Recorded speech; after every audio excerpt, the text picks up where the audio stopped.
Walter Grayson didn't say hello, didn't ask my name. He just stared past me toward that velvet curtain and said, calm as a surgeon, "If you value your life in this job, never touch the curtain, never ask about room 13. Then he walked away, like the warning had already been carved into stone, and I stood there in a hallway that smelled like lemon oil and old roses, thinking, yes, sir, on the outside, but inside something in me crossed its arms and whispered, we'll see. I'd been out of steady work for months. The agency called live-in position, good money, one condition, absolute discretion. I signed fast because rent doesn't wait. But the Grayson estate didn't feel like a home. It felt like a museum that watched you back, spotless floors, paintings with eyes that followed staff who spoke in half glances and clipped syllables. You know what I mean, Mrs. Whitmore ran the place with a metronome in her spine, one brass key for me. One framed quote above my desk that made the air colder.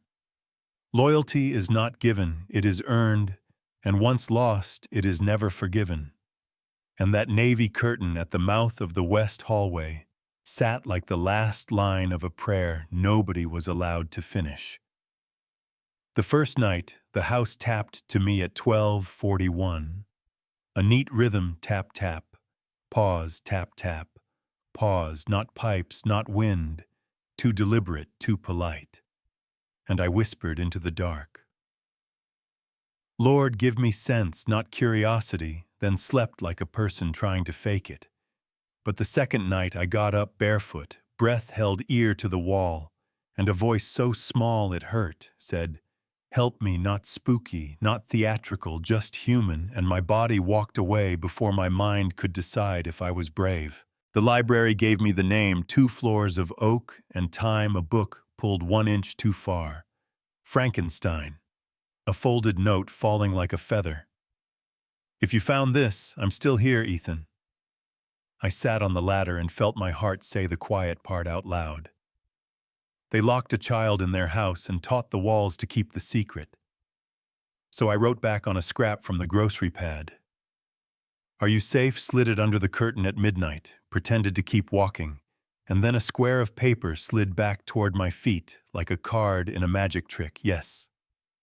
I'm Ethan. Are you here to help me? Morning came cold and orderly, eggs, perfect coffee that tasted burnt because I couldn't taste anything else, Mrs. Whitmore handed out assignments without looking up. East parlor, dining hall, library, avoid the west corridor. And the way she avoided that last word told me everything. Then that night I found the seam in the floor, where the rug puckered just enough to feel wrong, cool, breath rising, where there shouldn't be air. And when I said his name softly to the wood, it answered me with little taps that felt like courage learning to stand. There was a dinner. Men with medals tucked under lapels, voices like verdicts, name cards that smelled like old money. Grayson at the head. Malcolm ran to his right. Talk of legacy and purity, and heirs proving themselves. And when Walter said, my son was a mistake I chose to manage, I had to grip the silver so hard my fingers ached. Yeah, that happened. I searched the library after and found a book marked at a chapter about the Eastbridge Institute. Legacy and control dressed up as science. A photo of Walter and Rand from 20 years back. And if you've ever felt your stomach turn to ice while your face stays polite, you know that feeling I did. And the portrait hallway sealed it, 40 frames of serious men, then a small painting hung too low. A boy with sea-glass eyes and tousled hair, no plaque, no name. But the paint remembered him, even if the people refused.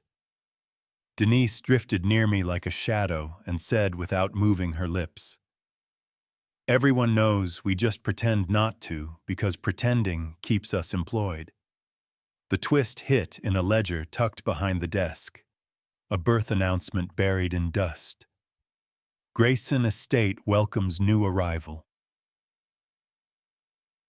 Ethan Michael Grayson, parents Walter A. Grayson and Elise M. Whitmore. The paper shook in my hand, And every cold order barked in that kitchen made sudden terrible sense. She wasn't just enforcing the silence, she was surviving inside it. And when I finally said his name to her alone by the back staircase, she hissed, "Don't ever say that name here."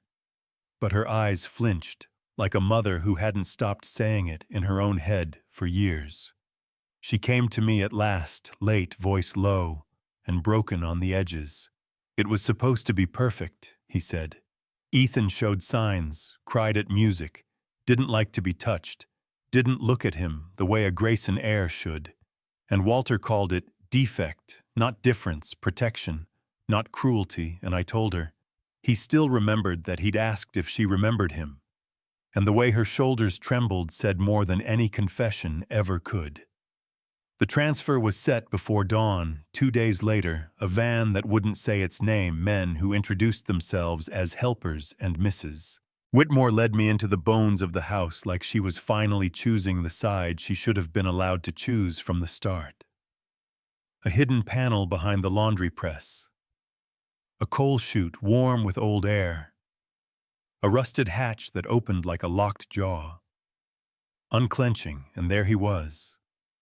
Small, pale eyes, too old a cot, and books stacked with care, a lamp with a tired filament, a little telescope facing a frosted pane because even a pretend window is better than none when you're 5, he said. My name like he'd practiced it. Maya, and then he saw her mother, and all 3 of us broke without making a sound. We wrapped him in layers, tucked his blanket. Pale blue stitched stars, Ethan soft in the corner. Around his shoulders moved through the walls, crossed the greenhouse where the earth smelled like forgiveness. Hit the iron gate that refused us because iron loves theater. And when the dogs barked and flashlights swung, I told him, "On your belly, baby, crawl." And he went through that bowed place where roots had done quiet rebellion. I ran the fence line until the hinge moaned awake and the latch finally yielded. We hit the tree line breathing fire, and Carol's old pickup coughed us toward a town off the maps called Fair Hollow. Freedom started small.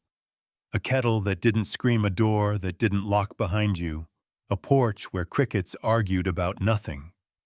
And I wrote 20 pages straight, everything I had. The curtain, the notes, the institute, the portrait, the truth. I changed, no names that needed changing. Sent it to 3 newspapers, and an anonymous blog. Didn't expect the world to care, but the world was waiting to admit. It already knew. Letters came, donations. A recorder so he could make music drawings from kids who saw themselves in the blur on the news.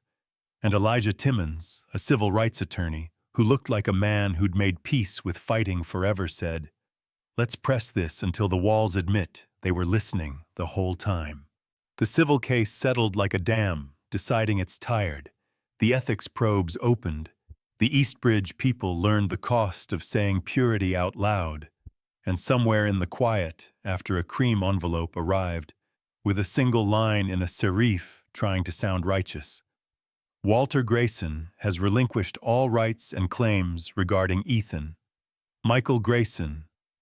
No apology, just surrender. And in our little house, Ethan asked if he could change the other half of his name. Not the first he liked Ethan, but the last he wanted Williams. And I said yes, because love is the only legacy worth writing down. We built a life that breathed. He met his half-sister Sky in a cafe in Flagstaff. 2 mirrors finally facing. They shared a chocolate chip muffin like a sacrament. And at night, we lay in a meadow with a cheap telescope and watched Saturn hover its rings, like a hug made of broken things.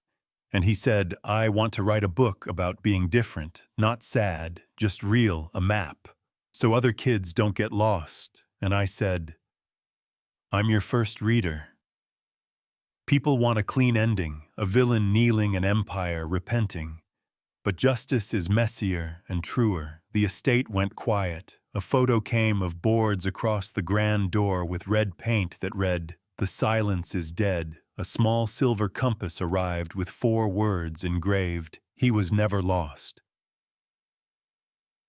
And I understood she had finally chosen out loud. And maybe that was her sentence and her absolution at once. Here's where I'll leave it open, because real life leaves doors on purpose. If Walter ever asks to see the boy he tried to erase, what would you say?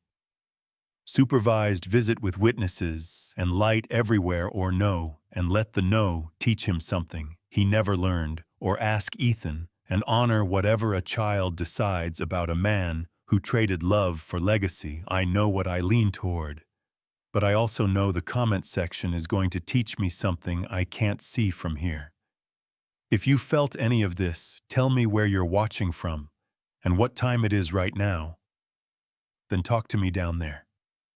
What is the line between blood and love? What does justice look like when a powerful man calls his cruelty protection? And have you ever seen a system hide a child behind pretty words and clean floors? Share this. If you believe secrets don't deserve mansions, and if you've got a Luca in your life, listen when they knock softly.